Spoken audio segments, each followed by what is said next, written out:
pessoal falando da Parashá, o Rabino Roni Hadid em quarentena ainda, na sessão véspera de Pesach. Eu estava agora com meu filho estudando de manhã, agora Mishnayot, né, de Pesach. E a gente viu... você me ouve direito, né, Roni? Sim. Então, a gente estava vendo lá, tem uma Mishnah muito interessante, a Mishnah 3, capítulo 3, tem uma Mishnah que fala que tem 4 tipos de misturas de hametz. Você tem aí Mishnayot? Muito interessante. Estou abrindo aqui. Pere Gimel, Mishnah Gimel. Pere Gimel, Mishnah Gimel. Tem 4 tipos de misturas de hametz que são proibidas no Pesach. A Mishnah está querendo trazer exemplos de misturas de hametz, que apesar de que o hametz não dá para ser reconhecido a olho nu, mas já que está misturado, também está proibido. E é proibição da Torá, apesar que não é careta, mas é proibição da Torá também, né? E os exemplos que... Qual é o, de novo, perdão, pera aqui, a Mishnah? Sahim, capítulo 3, Mishnah Aleph. Aleph, ok. Tá vendo? Está escrito, Elo Ovrim Bepesach. Sim. Esse que você vai tem que queimar antes de Pesach. Kuta Habavli, Shechar Amadi, Chometz Adomi, Zeitom Mitzri. 4 tipos de misturas que eram comidas típicas de 4 lugares diferentes, né? Uma era o Kuta Habavli da Babilônia, outra Shechar Amadi da Pérsia, o outro é o vinagre de Edom, Edom é Esav, né, Esaú, e Zeitom Mitzri, que é a última mistura que vinha do egípcio. Uhum. Então, qualquer, vamos dizer assim, qualquer calouro que está entrando agora no estudo da Torá sabe que esses 4 países têm um significado muito grande em termos históricos para o povo de Israel, né? A gente está falando aqui sobre o Egito, a Babilônia, a Pérsia e Edom. Por acaso, então, os 4 exemplos que trazem aqui são as 4 galuiot, os 4 exílios do povo de Israel. Sim. E esses 4 exílios, né, que nem eu falei na aula que eu dei para as meninas agora, na verdade, esse elemento de 4 volta o tempo todo no Seder de Pesach, né? A gente tem os 4 copos, tem os 4 exílios, tem as 4 línguas de redenção, né? Veotzet, Veitzalt, Vegal, Velakart, eu tirei, eu salvei, e eu redimi, e Lakart eu trouxe. Quer dizer, são 4 Leshonot de Geulah também. Tudo volta naquele 4, 4, 4, 4, né? Sim. E aí eu comecei a pensar que talvez cada um desses exílios tenha algo de especial que o povo de Israel tem que consertar em termos do que ele passou, das qualidades más desse exílio. Sim. Então, eu compartilho você com a ideia, você fala o que você acha, porque é uma coisa interessante. Você conhece o Tânia, que fala que tem 4 elementos, né? Sim. No mundo. Tem o fogo, tem a água, sim. Tem o pó e o vento. E o vento, né? É. Então, eu não vou entrar todo o choro agora, quem quiser depois ouvir em espanhol, né? Mas, na minha opinião, sim. cada um desses elementos está conectado com um dos exílios. Ok, vamos lá. Isso é um reduz meu, eu que estou falando isso, eu não vi em nenhum lugar. Tudo bem, coloque a ideia. Coloque a ideia. Sim. Então, a ideia seria colocar, então, assim, tipo, eu tentei colocar a Babilônia... Escuta, você sempre, esse tipo de coisa, você sempre vai estar certo. Por quê?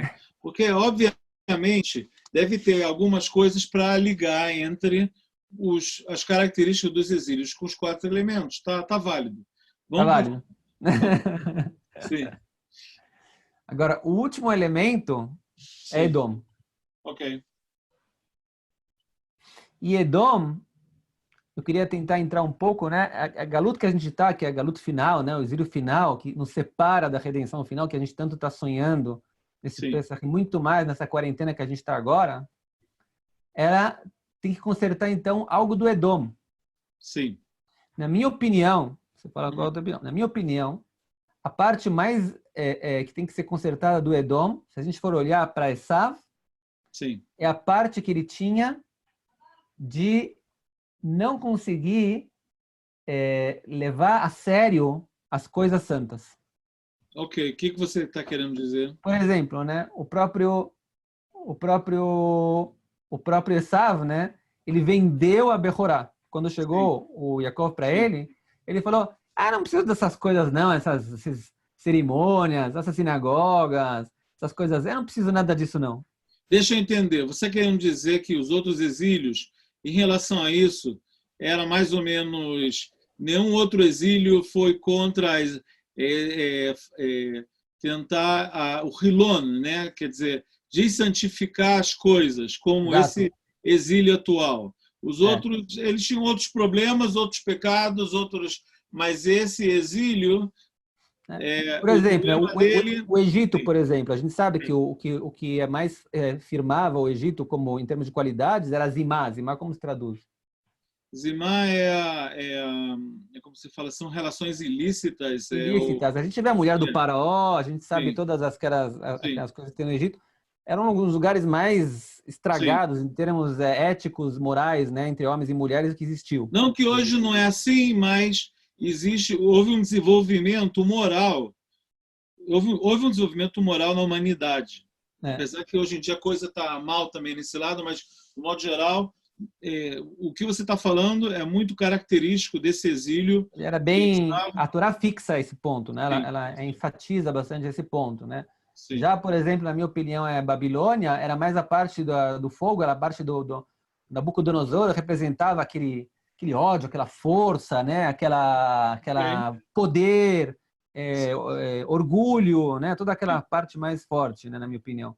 sim, E assim eu fui tentando desenvolver. E, mais uma vez, eu digo que o problema, na minha opinião, na época agora do Edom agora, é a sim. facilidade como as pessoas tentam anular qualquer coisa que tenha a ver com santidade, que nem você falou, né? Como surgiu, então, na verdade, essa galut, que representa, na verdade, talvez seja a galut da Kfirá, não sei, pode chamar, Sim, né? A sim. galut da... Como se fala Kfirá? Da negação de Deus. Eu acho que isso é ao ponto, eu tomando carona que você está falando, ao ponto que a gente chegou ao que a gente chama hoje da era pós-moderna. Olam Shakor Miabidva.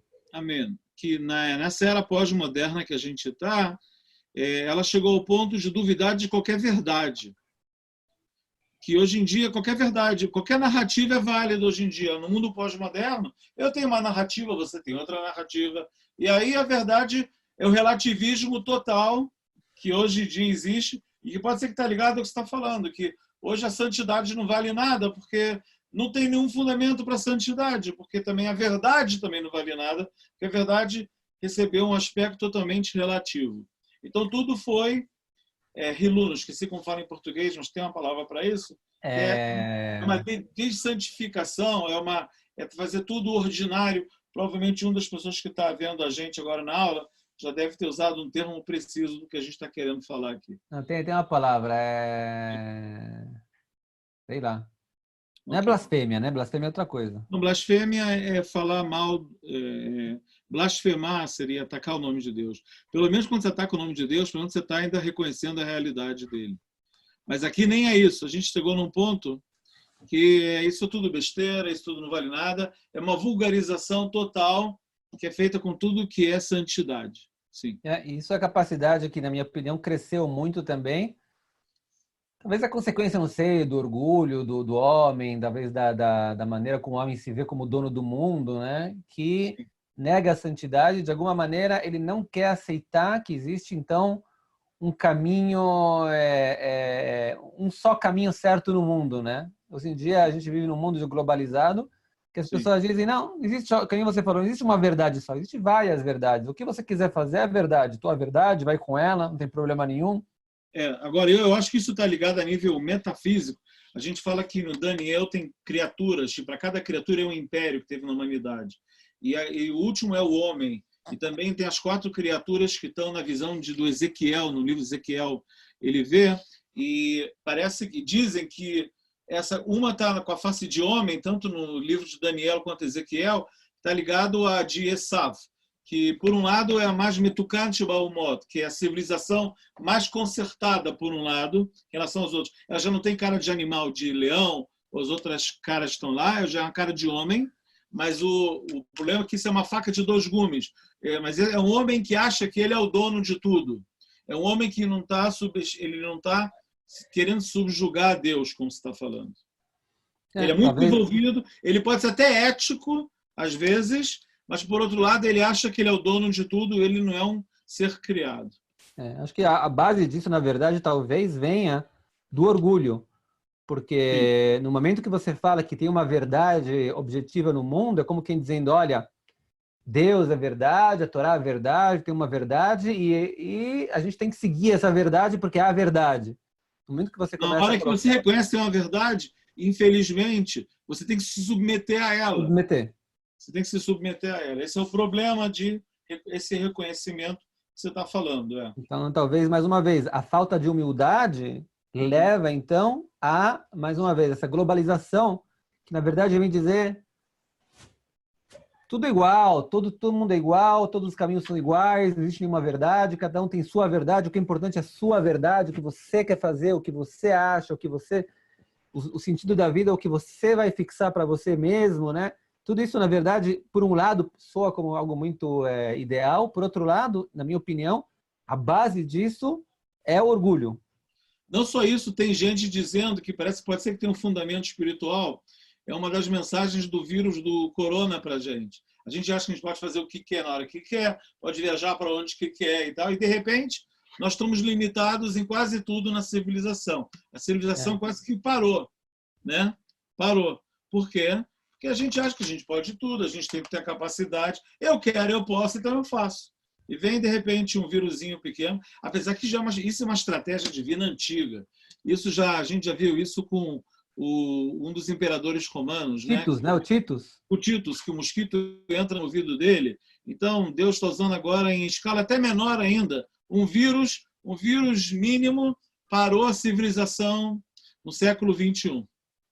E os chefes de estados não conseguem parar nem com eles mesmos, né? Mesmo no quarto Sim. deles entram, não conseguem fazer nada contra ele. Eu falei para alguém, talvez tenha a ver com o nome do vírus também, né? Que é corona, vem de coroa. Sim, Keter, Dá né? aquela sensação de que, vocês acham que vocês têm a coroa, vocês são os reis, vocês podem dizer o que vocês quiserem. Sim. Corona, Mas, na minha opinião, tem mais um ponto também que essa situação traz para cada um também. E é isso que eu falei antes também. Hoje em dia está um pouco fora de moda nacionalismo, né? Porque nacionalismo é aquela posição de que Sim. deixa para lá, vamos globalizar toda a parte. É uma coisa tribal a princípio, né? É uma coisa tribal, você não tem que deixar de lado, você não pode fazer Sim. isso, né? E talvez venha agora um pouco essa situação de quarentena que a gente está, né? E está levando, inclusive eu vi um antropólogo falando sobre isso, que a gente está sendo levado agora às raízes tribais nossas de volta. Sim, sim. Quer dizer, cada um na sua caverna, né? Cada O um lado sentado. bom disso é que a gente está voltando a si mesmo e talvez esse é um caminho bom para depois sair para fora. Quando a gente se reencontra com a gente mesmo, nossos relacionamentos melhoram. Talvez o relacionamento dos povos vai melhorar quando cada um for... A gente já falou esse tema aqui, a gente até lembrou o Rav Kuk sobre isso, que um quadro bonito não é um quadro, uma aquarela, que a gente mistura todas as tintas. Se a gente mistura todas as tintas, vira um cinza assim, pastel, sem graça. Mas se a gente usar cada tinta separada na aquarela e pintar, a gente vai ter um quadro bonito. Eu acho que é isso que você está querendo colocar no final. Eu quero colocar, e isso tem muito a ver com a Geulah do Egito, porque toda a Geulah do Egito vem como que dizendo que Deus mudou a ideia, a história mundial, né? E a partir de agora ele está procurando criar um povo que vai ser Mamlechet Kohanim Vegoi Kadosh. Ele dá proteção para esse povo, ele distingue esse povo dos egípcios o tempo todo. Todas as pragas são para mostrar, olha, existe diferença entre esse povo e esse povo. Esse é um egípcio que estão fazendo coisas más, esses são os bons, esses estão no caminho certo, existe um caminho que é certo. Não é que os egípcios podem falar, olha, tudo bem, vocês querem fazer Torá, tudo bem, mas o nosso caminho é diferente, compreendam. A gente vive num mundo de escravidão, e a gente acha que pode escravidar, e a gente tem pirâmides, a gente tem necessidades.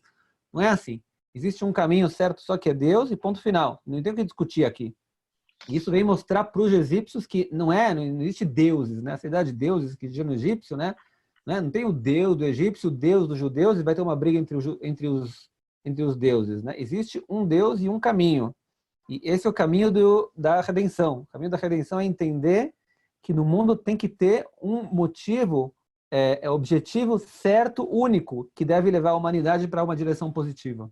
Inclusive isso que você falou, a pessoa se reencontrar, está ligado à modéstia e arrogância que você citou, que o arrogante ele tem menos chances de se reencontrar. Porque a questão da pessoa se reencontrar e também reconhecer a Deus, a gente hoje em dia sabe que são processos que estão ligados, né? Então, até o que está acontecendo com a gente hoje em dia, como os sábios dizem, faz fecha da ambemassaf. Quando vem a calamidade para o mundo, os sábios dizem que a pessoa tem que meditar sobre o porquê está vindo essa calamidade. Eu acho que é isso que a gente fez aqui agora também. Tentamos meditar o que acontece, o que aconteceu e a história também é para a gente meditar. Tá certo. Mas isso também tira as forças do povo de Israel. Ontem eu estava participando junto com meu pai de um Daf Yomi. Você tem Daf Yomi? E no Zoom? Como você está fazendo com o Daf Yomi? Você está sozinho, né? Eu estudo sozinho, agora eu estou fazendo com um portal do Daf Yomi, eu pego um dos lá. Se você quiser, tem um rabino em Rehovot, né, que meu pai me convidou, eu participei ontem de um Daf Yomi, é muito bom. Sim. 1 hora de Daf Yomi, tem 28 pessoas lá dentro do shiur, que é toda a sinagoga. Toda a sinagoga foi para o mundo virtual. Uau. E tem 7 lá que vai por telefone no Zoom, e o resto está todo mundo lá presente. O pessoal vai, pergunta, sabe como se comportar também, né? Tipo, baixar o microfone e tudo. É impressionante. Impressionante. Isso mostra a força do povo judeu, mais uma vez, que a gente sempre fala, né? Que no final das contas, você colocou um pouco esse ponto antes, né? Que Herut, liberdade, na verdade, está aqui, né? Não tá, se você está dentro do quarto, não está dentro da sala. Se você está com Herut na tua cabeça, então está tudo aberto para você. Os caminhos estão abertos, você pode continuar o teu dia a dia, você pode continuar feliz, pode continuar estudando, continua a tua vida, deixa para lá, deixa a onda passar, né? Como quem diz, em vez de enfrentar a onda, pula dentro da onda e deixa ela passar. Tá bom, vamos partir para então. Seja um Pesach Kasher Sameach para todo mundo, se Deus quiser. A gente se fala semana que vem, já da próxima parashá, a gente solta alguma coisa para semana que vem da próxima parashá depois de Pesach, então, se Deus quiser. Exato, Hashem. Hag Sameach. Hag Sameach.